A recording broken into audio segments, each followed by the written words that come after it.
समाधान का रास्ता हमें आगे बढ़ाना। आचार्य प्रमोद कृष्णन जी, आज की सबसे बड़ी पॉलिटिकल टॉकिंग पॉइंट, संभल के कॉन्टेक्स्ट पे योगी आदित्यनाथ जी ने कहा कि सर्जरी की जरूरत है। सर्जरी एक बार हो गई तो कीमोथेरेपी, रेडियोथेरेपी की जरूरत नहीं होती। यही एक समाधान है संभल के कॉन्टेक्स्ट पे। How will do the surgery? Acharya Pramod Krishnan ji, आप इस स्टेटमेंट को कैसे देखते हैं? Surgery by killing the Muslims. Let him speak. Acharya ji, आप इस स्टेटमेंट को कैसे देखते हैं? पहले आचार्य प्रमोद कृष्णन को इसका जवाब देने दे। वारिस जी प्लीज। अर्णव, आप मेरी आवाज सुन पा रहे हैं? बिल्कुल सुन पा रहा हूं। देखिए, जहां तक सवाल है योगी आदित्यनाथ जी ने जो आज कहा है उसमें क्या गलत कहा है। अभी एक सवाल उठ रहा था कि संविधान की शपथ ली है, कॉन्स्टिट्यूशन की शपथ ली है, तो कॉन्स्टिट्यूशन की शपथ तो असदुद्दीन ओवैसी साहब ने भी ली है। कॉन्स्टिट्यूशन की शपथ लेके असदुद्दीन ओवैसी साहब पार्लियामेंट के भीतर जय फलस्तीन कह सकते हैं। असदुद्दीन ओवैसी साहब की पार्टी का नाम है ऑल इंडिया इत्तेहाद मुसलमीन। मतलब हमारा संविधान जाति धर्म की राजनीति की अनुमति नहीं देता, लेकिन ओवैसी साहब अपनी पार्टी का नाम खुल्लम खुल्ला मुसलमीन के नाम से रखेंगे, तो ये सेकुलर बात है। लेकिन एक योगी आदित्यनाथ एक मुख्यमंत्री हैं और अगर वो हिंदुओं की बात करें तो ये कम्युनल हो जाएगा। ये बड़ी मज़ेदार बात है। दूसरी बात है, भारत का संविधान ये कहता है कि भाई जाति धर्म और लिंग के आधार पे भेदभाव नहीं होना चाहिए, लेकिन राहुल गांधी जी, अखिलेश यादव जी, तेजस्वी यादव जी, सारे लोग मिलकर के जातियों के नाम पे राजनीति करने का नंगा नाच कर रहे हैं, तो ये बहुत अच्छा है। अब सवाल उठता है संभल का। संभल में इतिहास साक्षी है, आईने अकबरी में, बाबरनामा में हर मंदिर का जिक्र है।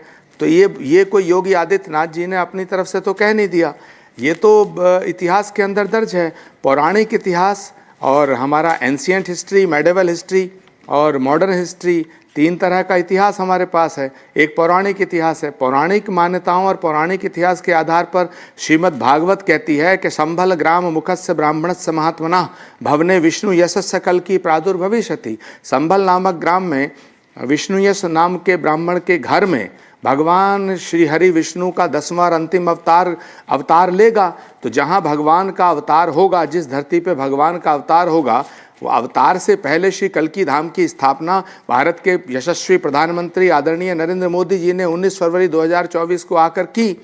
अब सवाल है कि भाई बाबर ने मंदिर तोड़ा या नहीं तोड़ा, ये फैसला अदालत को करना है। लेकिन इतिहास में तो लिखा है कि बाबर ने अयोध्या का मंदिर तोड़ा और 1529 के आसपास जो है संभल में हर मंदिर तोड़ा। तो अब मस्जिद को तोड़ के मंदिर बना दिया जाए, ये हम नहीं कह रहे हैं, लेकिन मंदिर तोड़ा या नहीं तोड़ा इसका सर्वे होने की अगर बात होती है और वो भी अदालत के फैसले पे सर्वे होता है, तो पुलिस प्रशासन पे जो हमला हुआ तो ये क्यों किया गया भाई? अब पुलिस प्रशासन पे आप पत्थर फेंकेंगे, गोली चलाएंगे, 50,000 की भीड़ को इकट्ठा करेंगे, 50,000 की भीड़ वहाँ पुलिस प्रशासन और तमाम वहाँ जो कोर्ट ने कमिश्नर नियुक्त किया उस पर हमला करेगी, तो पुलिस प्रशासन अपनी आत्मरक्षा करने के लिए अगर वहाँ बल प्रयोग करता है तो इसमें क्या गुनाह है? तब अच्छा होता जब डीएम एसपी सब मार दिए जाते, तब अच्छा होता कि वहाँ तमाम कोर्ट से जो वो कमिश्नर नियुक्त हुआ वो मार दिया जाता, हज़ारों लोगों की वहाँ हत्या हो जाती, हज़ारों घर बर्बाद हो जाते, आग लग जाती, तब अच्छा होता? तब क्या ये कॉन्स्टिट्यूशन की रक्षा हो जाती? तो वारिस पठान साहब अभी कह रहे थे कि योगी आदित्यनाथ ने कॉन्स्टिट्यूशन की शपथ ली है, तो मैं पूछना चाहता हूं, कॉन्स्टिट्यूशन की शपथ लेके ओवैसी साहब संसद में जो बात कर रहे हैं वो तो राष्ट्र के हित में है, और योगी आदित्यनाथ अगर हिंदुओं के हित की बात कर रहे हैं, और सवाल उन्होंने हिंदुओं के हित की बात भी नहीं करी, उन्होंने फैक्ट रखा है, उन्होंने पुराण का उदाहरण दिया। मैं उनकी अभी बाइट सुन रहा था, मैंने अर्णव गोस्वामी जी ने जब सवाल किया तो उन्होंने कहा किसी भी धर्म स्थल के खिलाफ हम नहीं है, हम किसी दूसरे धर्मों के बात कही संविधान की, तो मैं उसी की बात करना चाहता हूँ। तो योगी जी ने आज बात करी अर्णव के चैनल पे प्लेसेस ऑफ वर्शिप एक्ट 1991 की। इन द इंटरेस्ट ऑफ मेरे को यकीन है कि places of worship act 1991 Yogi Adityanath ने पढ़ा ही नहीं है, उनको पता भी नहीं है प्लेसेस ऑफ वर्शिप एक्ट 1991 क्यों आया था। तो कोई समझदार इंसान आप जैसा जाके उनको समझाता कि योगी जी सुनिए, प्लेसेस ऑफ वर्शिप एक्ट 1991 इसलिए लाया था ताकि अराजकता ना फैले देश में, हिंदू मुसलमान भाईचारा बना रहे, और जितनी भी गिरजाघर, मंदिर, गुरुद्वारा, मॉन्यूमेंट प्लेसेस है 15 अगस्त 1947 तक उसका नेचर, कैरेक्टर आप चेंज नहीं कर सकते, लिहाजा सर्वे करने से नहीं, but there was a legal process going on. One minute, Waris, the court of the civil judge had ordered the survey. The court of the civil judge had ordered the survey. Due process was being followed. They want to usurp our And it is about the faith of 80% of India's population. Gaurav Bhatia is responding to you. Gaurav Bhatia is responding to you on the talking point tonight that Yogi Adityanath says a surgery is required in the context of the Sambhal issue. He's talking of a final solution, not a bandage over the Sambhal issue. He's talking about a final solution to the Sambhal issue. Why? You don't want temporary solutions on issues like this way or that. Let there be clarity on it once and for all. No backing off.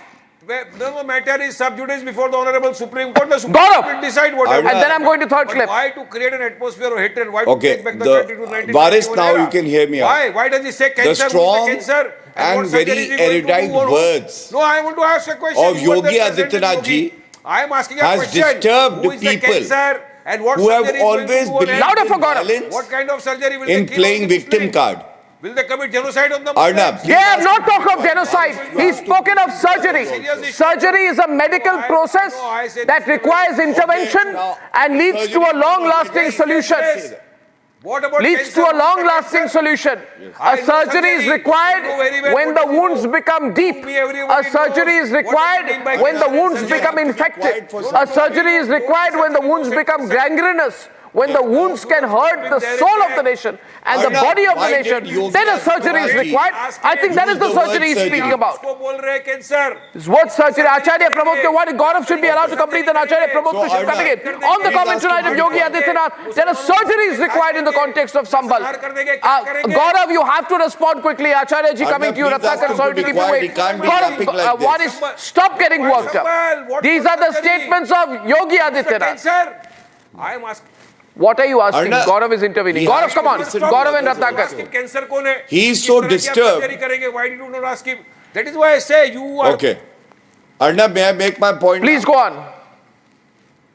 So, Arnab, let us first understand, according to an estimate and study, 40,000 temples were demolished by the barbaric Mughal rulers. Now, these are 40,000 wounds and diseases. The surgery Yogi Adityanath ji talks about is a surgery of reparation, not retribution. And he's talking about the constitution because the survey was ordered by the court as per the law. Now, is the other side, which indulges in appeasement politics like Akhilesh Yadav, Waris Pathan, Asaduddin Owaisi, are they saying that they are above the law of the country and they don't want to respect the court verdict? Second, ये सर्वे से इनको इतना डर क्या लगता है? अगर आपने कुछ गलत किया नहीं है, हम हिंदू हैं, हम कहते करा लो सर्वे, कोई दिक्कत नहीं है, छुपाने के लिए क्या है भाई? दूध का दूध और पानी का पानी हो जाने दो. ये दूसरी कम्युनिटी को सर्वे से इतना डर क्यों लगता है? Because within their hearts they are aware that yes, temples were plundered, temples were brought down, and on the illegal encroached land, mosques were built. And that is why I am saying retributive. Arnab, very well. Let me tell you, Arnab. डरते Please, किसी से let नहीं me है, हमारे complete साथ my point. My संविधान है, third संविधान point हमारी is, रक्षा करने Arnab, के लिए काफी है. I saw मगर डर Akhilesh ये आपकी Yadav नियत पे, आपकी नियत में siding खोट है. with एक इसी people तरह who से are षड्यंत्र criminals, रच के आपने हमारी but he बाबरी could मस्जिद को not शहीद utter कर a दिया. word दूध for का जला हुआ the छाछ भी फूंक के disciplined पीता है. आज police आपको of सर्वे Uttar क्यों करा रहा है? Pradesh that दूसरे was Okay, I would like to go to the third clip. Acharya ji, I say 1 minute. I'm going to the third clip. दरगाह पे वारिस calm down. वारिस अपने आप पे कंट्रोल कीजिए. I don't know what has triggered Waris tonight. I think it is the straight talk of Yogi Adityanath. I think the fact is they don't like the straight way in which he talks. ये घुमा फिरा के बात नहीं करते. He doesn't beat around the bush in the name of subtlety and nuance. He's spoken about a surgery as the final solution in Sambhal. People expected him to back off, but Yogi has gone on the offensive. And I have a comment coming in from Pramod Krishnan, Ratnakar Tripathi, coming to you for the third clip. Pramod Krishnan on Sambhal, my last comment on Sambhal and what Yogi said in the context of Sambhal. Acharya ji. Arnab वारिस पठान साहब से मैं एक सीधा सवाल पूछना चाहता हूं। पूछिए, वारिस पठान सवाल है आपको। मस्जिद बनाने की इजाजत इस्लाम देता है? वारिस पठान लिसन, वारिस पठान साहब से मैं सवाल पूछ रहा हूं, किसी मंदिर को गिरा करके मस्जिद बनाना क्या इस्लाम के हवाले से जायज है? नंबर 1। नंबर 2, बाबर ने और औरंगजेब ने और तैमूर लंग ने जितने मंदिर तोड़े, तो क्या उनके स्थान पर मस्जिद बनाया जाना ठीक था इस्लाम के हवाले से? मुझे जवाब देते हैं। तीसरा सवाल मेरा यह है कि Babur was not a prophet, Taimur Lang was not a prophet. तो Babur was a simple emperor, badshah, king या राजा, जो भी उसको कहो। और वैसे हिंदुस्तान के तमाम जनमानस के अंदर बाबर वाज लुटेरा। बट क्या बाबर से आप अपने आप को जोड़ते हो? बाबर ने जो गुनाह किया उसके साथ आप अपने Okay, ladies and gentlemen, I am now going to the first clip, a very important clip because I have limited time, so I have to go to the first clip. And a constant theme. जरा मुझे एक minute मौका दीजिए. A constant theme. आचार्य जी एक minute मौका दीजिए. वारिस जी मौका दीजिए. Allow me. A constant theme in the course of the interview. Waris, if you can stop shouting, it is not decent. क्या किसी की मस्जिद को शहीद करके वहां पर मंदिर बनाना अलाउड है? नहीं है ना। आपके धर्म में भी नहीं है, सनातन में भी नहीं है, हिंदू धर्म में भी नहीं है। तो फिर हमारी बाबरी मस्जिद को शहीद करके आपने वहां पर भव्य मंदिर कैसा बनाया बताइए? Anyway, वो मैटर अभी सॉल्व है थ्रू सुप्रीम कोर्ट। प्रमाण नहीं है कि वहां पर एक मंदिर को तोड़ के मस्जिद बनाया। पाकिस्तान का सुप्रीम कोर्ट मानते हैं क्या? किसी मस्जिद को supreme court has already given a verdict. Gaurav is countering. Gaurav. इनकी नीयत में खोट है।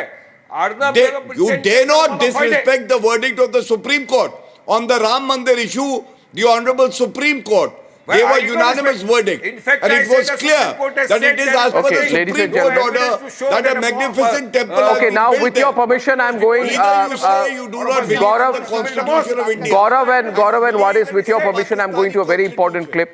I felt that a constant theme in the course of